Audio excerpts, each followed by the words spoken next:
Hey guys, thanks for tuning in to In Touch Tech, and today we're going to be taking a look at the Gensis Hellfire electric skateboard. So I'm actually really pumped and I'm really nervous actually about this skateboard in particular, because as you can see behind me, I have the Gensis Tomahawk right here, and then I have a few of my other boards, but the Tomahawk actually came broken to me. I still have it. I still have to send it back to Gensis. I'm getting a full refund for it. Their customer service was all right. I'll be probably making a whole separate video on my experience with their customer service and stuff like that. But for now, I'm just going to do an unboxing of this Gensis, because I wanted the smaller one just because I want to see if I could take it on a plane, how portable and stuff it is. So let's do this unboxing, and then I'm going to get outside and ride it and show you guys that too. So let's get right to this unboxing. And I'll probably have a second unboxing up of the Tomahawk, but it's pretty much the exact same thing. You know, it's just this white box. The Tomahawk obviously comes in a bigger box because it's a bigger skateboard, but they both weigh about the same. And this one you can already see is considerably smaller than the Tomahawk. So this is a 38-inch. I think the Tomahawk's like a 44 or 42 or something like that. So a little bit smaller, hopefully a little bit more portable, but the exact same drive mechanism and battery and all that. It's all exactly the same. And then you just got the packaging. It's got this high-density foam, which I know I said it came broken, but it wasn't physically broken. It was the remote, and this is the remote. I'm sure they gave me one, but this is the remote. I just happen to have one from the other one, so you also get the remote in the box. And the remote, I can tell you right off the bat, I am not impressed with it at all. I think it's really crappy made, and I'm really just not impressed with how it feels. It's really cheap feeling. It feels like if you drop it, it's going to explode into a million pieces. My first remote that I got did not work at all. So they had to send me a replacement, so that kind of sucked. But, you know, when you're getting like a budget electric skateboard, these are kind of things that you assume are going to happen. And then all you have is you got the charger too in this box, and the charger for the actual remote, which is micro USB. And then you have the charger for the skateboard, which is this proprietary charger head right there. And then a manual that you really don't need, because it should be as simple as turning on the board and turning on the remote. So I actually just, and that's it for the box. As you can see, there's nothing else in there. But I actually got this from an FYE in the mall near me. I wanted to get it from an actual store in case there was an issue with it. Then I could, return it a lot easier, because this is a pain in the ass to return. The other one, hence why I still have it. But hopefully this one goes better than the other one. This is the orange, as you can see. Once I get this plastic off of it, I had the green one and I liked it, but I wanted the orange one. I just wanted it more, honestly. I just think it looks nicer. But that's all personal preference. Even the box is green, even though the board's orange. So, it's funny. But let's take the bag off. And then you can see it's a very heavy board. I can see that this board has a little bit of flex to it. The Tomahawk has a lot of flex to it, which is what I really liked it about that board. And the wheels are really big on these boards. I don't know, you probably can't see it, but the wheels on my Longboard. Let's see if I can grab it. Oops. So I don't know if you're going to be able to see the difference on camera, but my Longboard wheels, my regular Longboard wheels, are a lot smaller. Like a lot smaller. But that probably has to do with the fact that the drive, like the electric motor for this, is in the rear wheels. So that probably has to do with the size of it. And I'm sure it's nicer for just cruising. Whereas I think the smaller wheels are, better for carving and bombing hills. But this isn't something I don't think that you're going to be bombing hills with. It's got a brake, so, I don't think it's meant for high speed like that. So enough talking about it. Let's see if we can actually turn this thing on. And actually, this fell off, but this is just a little cover to hold the battery, and I'll give you guys a look at the bottom. It's pretty plain. You can see you got the battery, the screws holding the battery down, the cover for the charging port, and then this little power button right here. And if I remember my other one, yeah, you can see it ships with power, and that's funny. The LED is actually green no matter what, but you can see 4 bars is obviously fully charged. So let's see if we can pair up this remote. Fingers crossed.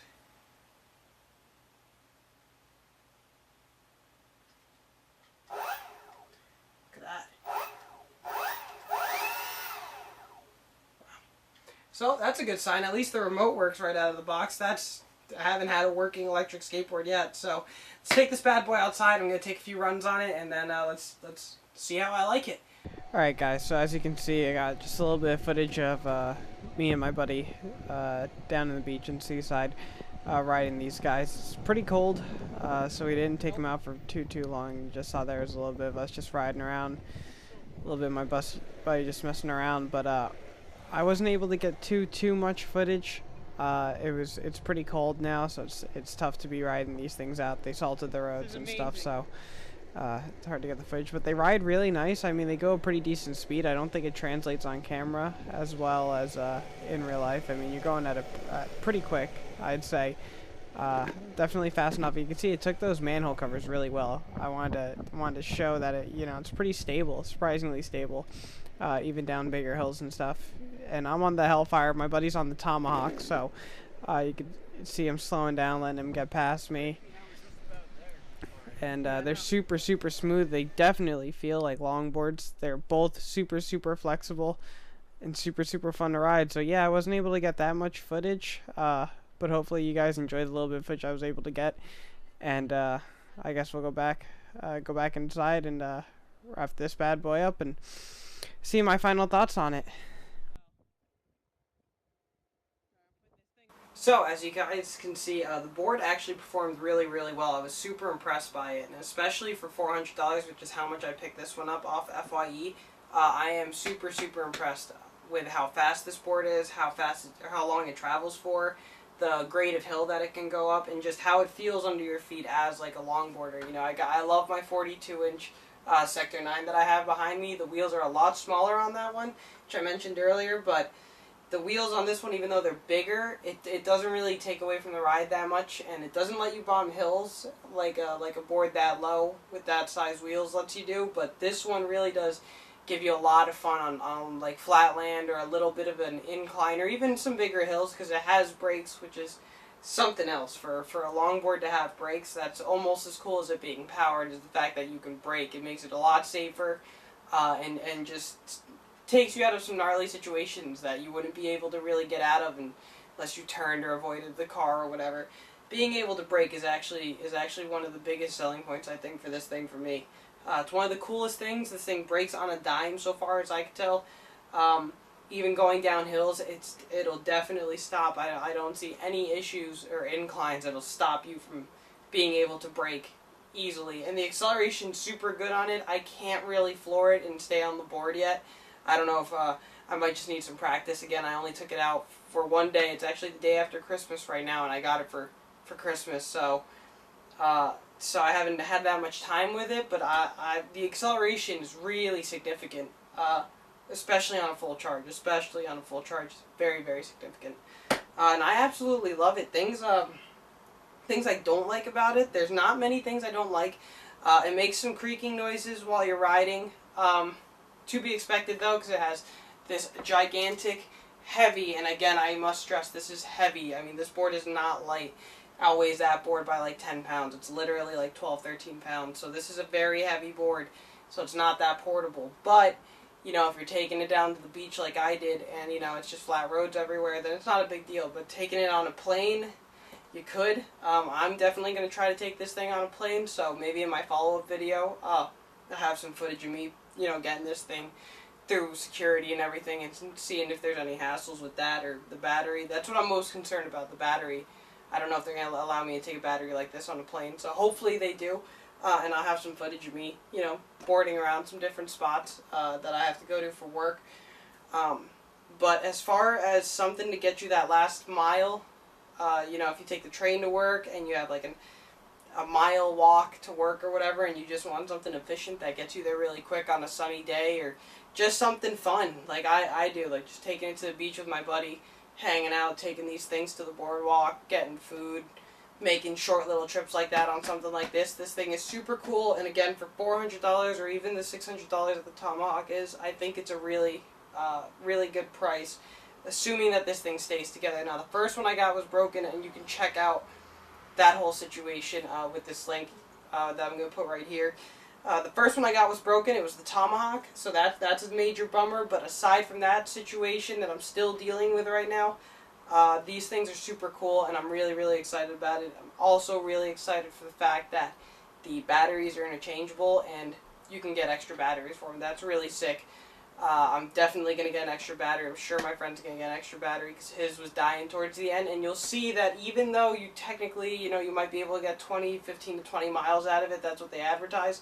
Once you hit 2 dots on this indicator light right here, and you can see, I don't know if I showed it earlier, but you can see the indicator right there. I'm down to 3 right now, I think. Yeah, so I'm down to 3, so I only killed 1 dot, and mine was still chugging along pretty good, but my friends went down 2 dots, and we were able to see a really significant difference in speed. I was going a lot faster than he was, and just accelerating quicker than he was. But he also didn't have a full charge going into the ride today, so who knows? Maybe mine just had extra juice, and that's why it stayed alive longer. But overall, I'm really impressed with this working model that I got. Control only blipped on me for a second. It stopped giving gas for 1 second, so it looked disconnected and then reconnected really quick. That was weird, but that only happened once, and we were riding for like half an hour, 45 minutes, so not too worried about that. I know there's an app that's supposed to be coming out, so there will be a part 2 or like a follow-up review of this thing when I get some more miles and the app comes out and I really see how this thing holds together and how the app works and all that. But if you like the video so far, if you like this review, if you like this unboxing, feel free to give me a like. If you want to see other things like this, techie kind of stuff, or, I have a whole other airsoft side to this channel, feel free to subscribe. Much appreciated. As always, leave questions down below. I try to answer them as much as I can, as much as I see them, as long as they're relevant and they're like good questions. I'll definitely try to answer them. And that's pretty much it. So I'll see you guys in my next video. Feel free to check out my Tomahawk unboxing. It's like this one. The ending will just be a little bit different because I'll be talking about my situation with Gensis right now, the company that makes this board. But I'll see you guys in my next video. See you later.